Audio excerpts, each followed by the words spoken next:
This is truly a bittersweet video. Raheem Morris won a Super Bowl with the Rams his first year as defensive coordinator.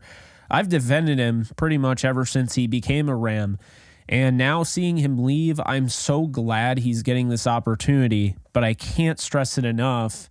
I selfishly wanted him to stay, but I wanted him to go because he deserves it.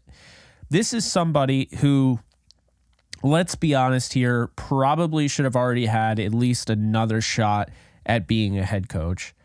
And in his second season as a head coach for the Tampa Bay Buccaneers, he won 10 games with a roster that was fairly new and covered with rookies. So, what does this mean? Well, Raheem Morris has been hired by the Atlanta Falcons to be their new head coach, and this is the best destination for him. I love this so much, and I'm going to explain why. For those of you who don't know, Raheem Morris, still a younger coach, 47 years old. He's been in the NFL. He's bounced around. I mean, Tampa Bay Buccaneers fired Sean McVay, kind of a little funny thing there. Then he went to K-State, became the defensive coordinator for a year, came back to the Buccaneers, ended up becoming a head coach. So he's worked his way up the rungs. Then he went to Washington, once again with Sean McVay, defensive backs coach there. Then he goes to Atlanta, and he was with the Falcons from 2015 to 2020. So his last year with the Falcons, he's the defensive coordinator under, at the time, their head coach there.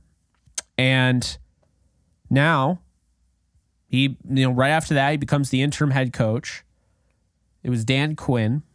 Dan Quinn gets fired mid-season. And the beautiful thing about, Raheem going back to the Falcons is that, this is the last team he was on before he went to the Rams.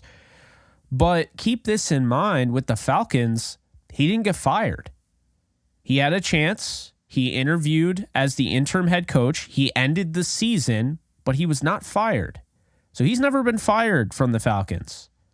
That's the thing I like about this story, is that, yes, they go 4-12, that season. But Dan Quinn starts that season 0-5. He goes 4-7 the rest of the way.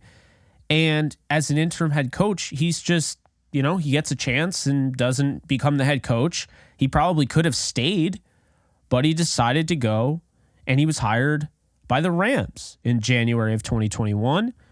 And almost a year later, a little bit over a year later, he would win a Super Bowl with the Rams. So I love this for Raheem Morris. I understand some people would be scared away his 21-38 career record, but I think any Falcons fan watching this, just know you are getting a culture builder.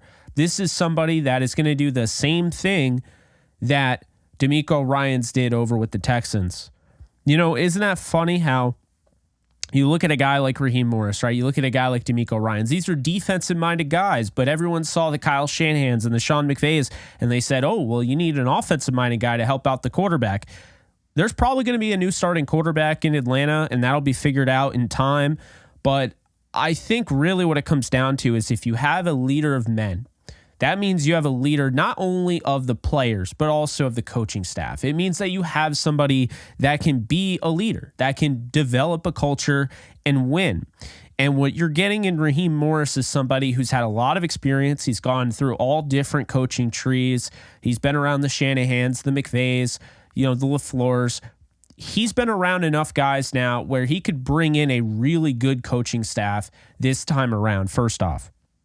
The second thing is that he is also a player's coach, but he's not a player's coach without a history of actually doing well. He's not just a nice guy. This is somebody that has success. Jalen Ramsey, arguably the best cornerback in the league, after he was hired on Twitter, he said, look, this might be the best coach in the NFL. Like, that's what the Falcons are getting, essentially. That's what he said, And this is somebody, keep in mind, that Raheem's not just a defensive guy. He worked with the wide receivers for 3 years. He was a wide receivers coach in Atlanta for 3 years. He was also an assistant head coach, and he was a passing game coordinator. So this is somebody that has seen both sides of the ball. And the great thing about his time with Atlanta is that, for the most part, He was always a defensive coach. And then when he went to Atlanta, he had a chance to look on the offensive side of the ball. And I think that molded him into what he became. And being around Sean McVay, you already have those skills. You already have those adequate values. But now you're around Sean McVay and that culture, and it kind of rubs off on you. So I already think Raheem brought so much of himself there. But then you have Sean McVay's culture, and those two kind of, butt heads in a good way, right? And now, you have this beautiful thing. So look, I think Atlanta Falcons, A+, they're getting a great hire here. I think it's going to be huge for them.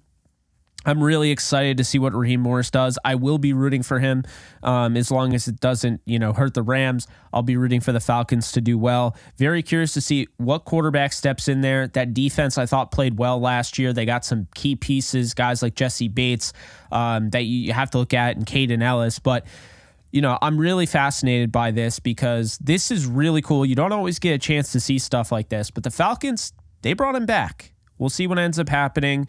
As for the Rams side of things, the Rams are losing an absolute stud at defensive coordinator. So where do they go in this direction? Well, I know there's going to be a lot of rumors going all sorts of places. I mean, if a guy like Mike Vrabel doesn't get hired, then you have to wonder, does he have to be a defensive coordinator to get back in the good graces of the coaching circuit? And if that's the case, does he go to the Rams? Wink Martindale's available. See, the thing is, Sean McVay has taken it upon himself every time there is an opening, really. He's gone out and he's tried to get outside influence. And that, it strengthens what you don't know. Like, you don't know what you don't know.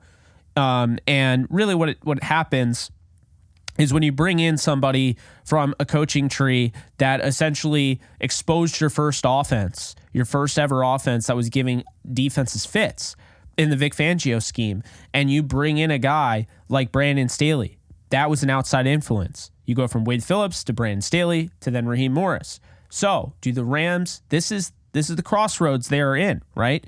They have to decide the fork in the road. Are you going to go in-house? You're going to go off to this side. You're going to go with, Chris Shula. Are you going to go with Aubrey Pleasant? Eric Henderson left for USC. So are you going to go in that direction? Limited options there. There are some coaches. I really do like Chris Shula. I'm really high on Aubrey Pleasant. That would be my guess right now. You could also go out of house. And if you go out of house, you could be talking about guys like Bill Belichick if he was willing to be a defensive coordinator, Mike Vrabel, guys like Jim Leonard, who the Rams did reach out to in the past. You have position coaches that are desperately trying to work their way up the rungs, and they've done a nice job, and maybe they like their environment, but then a job like this comes along, it's like, hey, I love being a defensive line coach for so-and-so, but I have a chance to go over to the Rams and be a defensive coordinator. I'm going to do that. So that's the beauty of it. And the first thing I thought of was Coach Covington over with the Patriots, defensive line coach. Will he stay with Gerard Mayo, or will he go to the Rams and be the defensive coordinator, something like that? There are also some other guys like with the Cowboys, Witt Jr. There are definitely guys all over the place. I mean, I think that's the thing. So I'm very curious to see what an out-of-house situation looks like, who they interview. I don't know if we'll be privy to that information. We weren't really well aware of the information. They just kind of hired Raheem Morris. We didn't really hear about any interview. Doesn't mean there wasn't one conducted. But I think that's going to be the thing that you really have to look at because, we could talk about the offseason all we want. We could talk about this draft pick and all that. But if we don't know what defense they're running, like if they're going to maintain the same defense, go out and get Brandon Staley, maintain the same defense, or, they're going to keep a guy in-house, fine, whatever. You can pretty much assume that, yeah, okay, think in the same realm of how you're thinking right now about who they're going to go out and get. But if they bring in somebody new, we could see a different scheme. We could see some different needs now, okay, maybe this position in the past wasn't one that you would pay. Now you have to pay it. Could they move back to a 4-3? I mean, a bunch of different things, right? And of course, when I say move back to, they haven't been a 4-3 since 2016, to be fair. So a lot of different things here. It's going to be really fascinating to follow it. If you are a Rams fan, this is what you need to know, okay? The Rams are getting a third-round pick due to losing Raheem Morris in 2024. That third-round pick is available in this draft. So now, in those mock drafts, You can add another third round pick in those because the Rams are getting one due to the minority coaching compensation program. So they're going to get a third round pick this year. They're going to get a third round pick in 2025 as well. So the 2024 NFL draft and the 2025 NFL draft, the Rams will have a third round pick. Very, very similarly to teams like the 49ers who lost DeMeco Ryans. They will get, they already had their third round pick last year. They'll have another one this year, and that will be it for the DeMeco Ryans hire. But that's the thing. It's incentivizing the promotion of, these minority coaches. And you can see it. I mean, it was an issue. Raheem was way overdue and didn't get another chance. Hasn't been a head coach since 2011, his last year with Tampa. So I'm glad he's getting another job. And the Rams, now this is part of what makes Sean McVay so great. He has to go out and he has to find another coach once again, because I think it's going to be another year of a lot of coaching plucks, hires, things like that.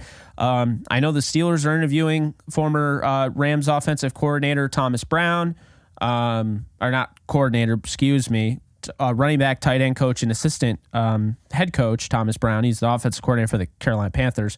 They're also interviewing Zach Robinson. There are other teams that are interviewing those guys. Does Zach Robinson now, knowing that, hey, I'm interviewing for all these offensive coordinator jobs, I likely am going to have a job, does he just say, look, I'm going to go with Raheem Morris? How does this work? This is where it becomes a little ugly. Now, obviously, everything will be fine. Sean McVay is not going to hold anything against Raheem. Raheem's not trying to completely just take everybody from the Rams, but you could see some guys leap over to Atlanta and be with Raheem and help Raheem out and see how things go. You could see those promotions happen. So I know Sean McVay wanted to keep a pretty level-headed coaching staff and keep everyone on the same page. He liked what he had, but let's be honest here. As soon as the season ended, Eric Henderson is on the USC Trojans, right? So there are some things to take away. There's going to be a new defensive line coach. Whether they promote in-house with AC Carter or somebody outside the organization remains to be seen. But now you have to look. If a guy like Raheem Morris now gets hired, which he is with the Falcons, does he bring over Chris Shula as his defensive coordinator? Does he bring over, Zach Robinson as his offensive coordinator? Does he hire guys outside? Does he try to do the outside influence thing that Sean McVay keeps preaching? Or not preaching, but he keeps showing. Who knows, right? We don't know. We don't know what's going to happen. But it is fascinating. So the most important things you have to worry about are this, okay? The Rams are getting 2 third-round picks for losing Raheem Morris. Raheem Morris is likely going to interview some of the coaches that are on the Rams staff and could bring them over, and the Rams cannot block those moves if they are indeed promotions. So the Rams could be losing some coaches to Raheem Morris. That's just the way it goes. You can't lose everybody. He can't take everybody, but you can lose quite a bit, depending. And we're going to see how things go. But congratulations to Raheem Morris, and I'm excited to see who becomes the defensive coordinator. Like I said, if I am picking anybody right now, I'm leaning Aubrey Pleasant. He came back. He paid his dues. Passing game coordinator this year on the defensive side of the ball, working with the secondary. I think it's Aubrey's time. I thought it was Aubrey's time back when they hired Brandon Staley. I get the Brandon Staley hire. Obviously, they ended up being the number 1 defense. But I've seen Brandon Staley with the Chargers. I'm not too fond of what I was seeing over with the Chargers. So I'm not really for bringing in Brandon Staley again. Personally, I think I'd go with Aubrey Pleasant first. I also really like Jim Leonard, but it sounds like he's probably going to go with Deion Sanders over to Colorado. But here's the thing. Take anything away from this video, you take this away. This just happened.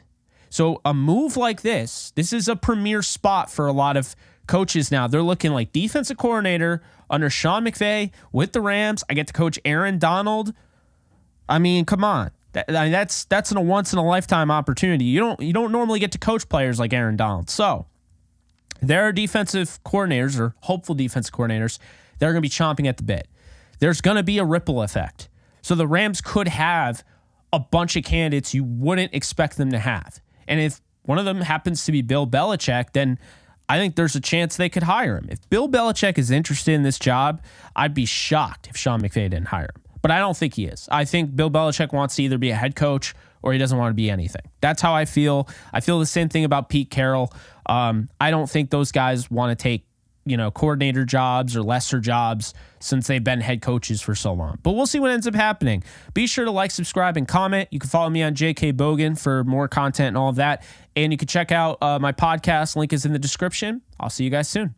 Later, folks. Start playing Pick'em or Weekly Fantasy for any sport today, Jake. Users will receive a 100% deposit match up to $100 if they use promo code OTE at sign up.